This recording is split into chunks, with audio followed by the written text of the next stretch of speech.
Four Holmes മീഡിയയുടെ പുതിയൊരു വീഡിയോയിലേക്ക് സ്വാഗതം. വീടുകളിൽ പാചകത്തിനായി ഗ്യാസ് സിലിണ്ടറുകൾ ഉപയോഗിക്കുന്ന എല്ലാവരും അറിഞ്ഞിരിക്കേണ്ടതും ശ്രദ്ധിച്ചിരിക്കേണ്ടതുമായ ഫെബ്രുവരി മാസത്തിലെ പ്രധാന അറിയിപ്പുകളാണ് നിങ്ങളുമായി ഷെയർ ചെയ്യുന്നത്. ചാനൽ ആദ്യമായി കാണുന്നവർ സബ്സ്ക്രൈബ് ചെയ്യുക, വീഡിയോ ഇഷ്ടമായാൽ ലൈക്ക് കൂടി ചെയ്യുക.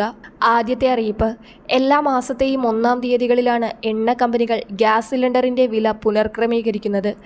ഇപ്പോഴിതാ ഈ ഫെബ്രുവരി മാസത്തിലും വില പുതുക്കി നിശ്ചയിച്ചിരിക്കുകയാണ് എണ്ണ കമ്പനികൾ.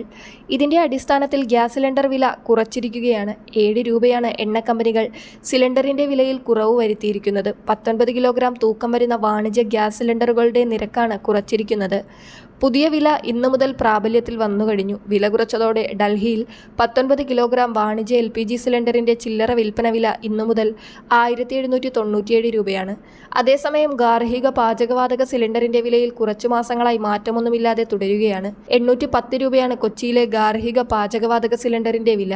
അടുത്തറിയിപ്പ്, വീടുകളിലേക്ക് ഗ്യാസ് വിതരണം ചെയ്യുമ്പോൾ ഡെലിവറി ജീവനക്കാർ കൂടുതൽ തുക ആവശ്യപ്പെടുന്നതായി ദിനംപ്രതി പരാതികൾ ഉയർന്നുവരികയാണ്. ഗ്യാസ് ഏജൻസിയിൽ നിന്നും 5 കിലോമീറ്റർ ചുറ്റളവിൽ വിതരണം ചെയ്യുമ്പോൾ ഡെലിവറി ചാർജൊന്നും നൽകേണ്ടതില്ല. 5 കിലോമീറ്റർ മുതൽ 10 കിലോമീറ്റർ വരെ 20 രൂപയും 10 മുതൽ 15 കിലോമീറ്റർ വരെ 35 രൂപയും 15 മുതൽ 20 വരെ 45 രൂപയും 20 കിലോമീറ്ററിന് മുകളിലാണെങ്കിൽ 60 രൂപയുമാണ് ഡെലിവറി ചാർജ് നൽകേണ്ടത്. ഇതിൽ കൂടുതൽ തുക ജീവനക്കാർ ആവശ്യപ്പെടുകയാണെങ്കിൽ നിങ്ങൾക്ക് പരാതിപ്പെടാവുന്നതാണ്. അതോടൊപ്പം ഗ്യാസ് വിതരണം ചെയ്യുന്ന സമയത്ത് ഗുണഭോക്താവ് ഗ്യാസ് സിലിണ്ടർ തൂക്കി നോക്കുവാൻ പ്രത്യേകം ശ്രദ്ധിക്കുക. സിലിണ്ടറിൻ്റെ തൂക്കവുമായി ബന്ധപ്പെട്ട് നിരവധി പരാതികൾ ഉയർന്നുവരുന്ന സാഹചര്യത്തിൽ വിതരണക്കാരുടെ വണ്ടിയിലെ ഇലക്ട്രോണിക് ത്രാസിൽ നിങ്ങൾ സിലിണ്ടർ തൂക്കി നോക്കുവാൻ പ്രത്യേകം ശ്രദ്ധിക്കുക. തൂക്കക്കുറവ് അനുഭവപ്പെടുകയാണെങ്കിൽ നിങ്ങൾക്ക് പരാതിപ്പെടുവാനും സിലിണ്ടർ മാറ്റിവാങ്ങാനും സാധിക്കും. ഇതോടൊപ്പം ശ്രദ്ധിക്കേണ്ട മറ്റൊരറിയിപ്പ്, നിലവിൽ ഗ്യാസ് ഏജൻസികളിൽ ഗ്യാസ് മസ്റ്ററിംഗ് നടന്നുകൊണ്ടിരിക്കുകയാണ്. ഇതുവരെ മസ്റ്ററിങ്ങിന് അവസാന തീയതിയൊന്നും പ്രഖ്യാപിച്ചിട്ടില്ലെങ്കിലും ഈ വർഷം ചിലപ്പോൾ അത് പ്രഖ്യാപിച്ചേക്കാമെന്ന സൂചനകൾ എത്തുന്നുണ്ട്.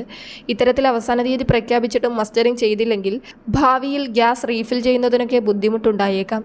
അതിനാൽ ഗ്യാസ് ഏജൻസികളിലെത്തിയോ അല്ലെങ്കിൽ എണ്ണ കമ്പനികളുടെ ആപ്പുകൾ മുഖാന്തരമോ ഒക്കെ നിങ്ങൾക്ക് ഗ്യാസ് മസ്റ്ററിംഗ് ചെയ്യാവുന്നതാണ്. വളരെ പ്രധാനപ്പെട്ട ഈ ഗ്യാസ് അറിയിപ്പുകൾ മറ്റുള്ളവർക്കു കൂടി ഷെയർ ചെയ്യുക. പുതിയൊരു വീഡിയോയുമായി വീണ്ടും കാണാം.